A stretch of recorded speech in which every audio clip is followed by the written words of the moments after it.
अष्टम वेतन कमिशन बा आपनकर जो 8th पे कमिशन रही ताको मंजूरी मिल जाइए जहाँकि आपण समस्त वीडियो माध्यम जानी सारी कि बहुत न्यूज माध्यम आप समस्त जानी सारी गतकाली अर्थात 28 तारिख में आपनकर 8th पे कमिशन को मंजूरी मिल जाइए।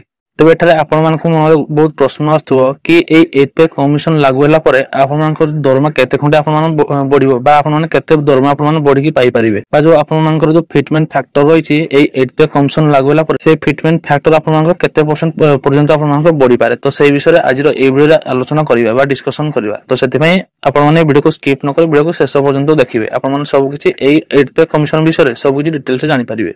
किंतु तापूर्व आपण माने को जिल्लारो आपण माने एई वीडियो को देखुचंदी ता आपण माने कमेंट माध्यम रे जणाई परिबे।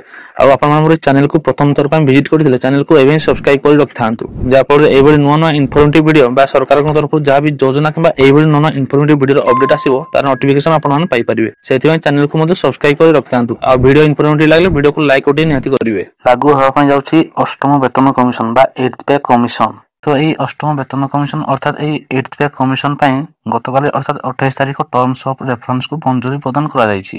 तेबे यही 8th पे कमिशन लागू हेबा परे आपनकर दरमा डबल हेबा पय जाउछि। केंद्र सरकार मंगलवार दिन अष्टम वेतन कमिशन रो टर्म्स ऑफ रेफरेंस को मंजूरी प्रदान करिसंती। केंद्र सरकारଙ୍କର ଏହି निष्पत्ति फଳରେ 50 लाख केंद्रीय कर्मचारी और 69 लाख पेंशनधारी उपकृत हेबाकू जाउछंती। सूचना और प्रजुक्ति विद्या मंत्री अश्विनी वैष्णव एने सूचना दैछंती। जनवरी 16 2025 रे घोषणा करा अष्टम वेतन कमिशन केंद्र सरकारी कर्मचारी दरमा गठन भत्ता एवं पेंशन मूल्यांकन करिबो आशा करा जाउछि।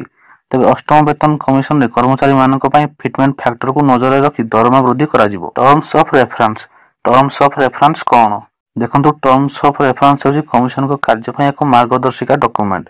यह कमिशन को परिसर उद्देश्य एवं सीमा को परिभाषित करे। यह कमिशन को समीक्षा आवश्यकता जेपरि दरमा गठन भत्ता पेंशन इत्यादि को मध्य निर्दिष्ट करे। टर्म्स ऑफ रेफरेंस बिना कमिशन को कार्य आरंभ होई परिबो नाही। तेबे अष्टम वेतन कमिशन लागू होवा परे आपनकर केते बढ़िबो दरमा देखंतु दरमा वृद्धि पय एक निर्दिष्ट सूत्र रहिछि जेउथिले फिटमेंट फैक्टर एक प्रमुख भूमिका ग्रहण करिथाय। सप्तम वेतन कमिशन रे यह 2.57% थिला। सेतेबेले सर्वनिम्न मौलिक दरमा 6000 टंका रे वृद्धि पाई 18000 टंका होइथिला। एथर जदि 2.47% फिटमेंट फैक्टर प्रयोग करा जाए तेबे नूतन मौलिक दरमा 30000 टंका पाखापाखि पहुंची पारे। धरा जाउ जदि आपण मानकर वर्तमान मौलिक दरमा 18000 रहिछि तेबे आपण मानकर ए 2.47% फिटमेंट फैक्टर सहित आपण मानकर सेही दरमाटी 44460 टंका को वृद्धि पाई परिबो। किंतु जदि फिटमेंट फैक्टर 1.86% रे रही थाए तेबे नूतन मौलिक दरमा 33480 टंका रही परिबो। मोट दरमा केते हेबो मोट दरमार मूल दरमा सहित घर भड़ा भत्ता एवं डीए अंतर्भुक्त। डीए बा महंगा भत्ता मुद्रास्फीति अनुसार दिया जाइथाय। यह को वर्ष को 2 थर अपडेट करा जाइथाय। घर भड़ा भत्ता मध्ये 3टी वर्ग रे विभक्त होइथाय।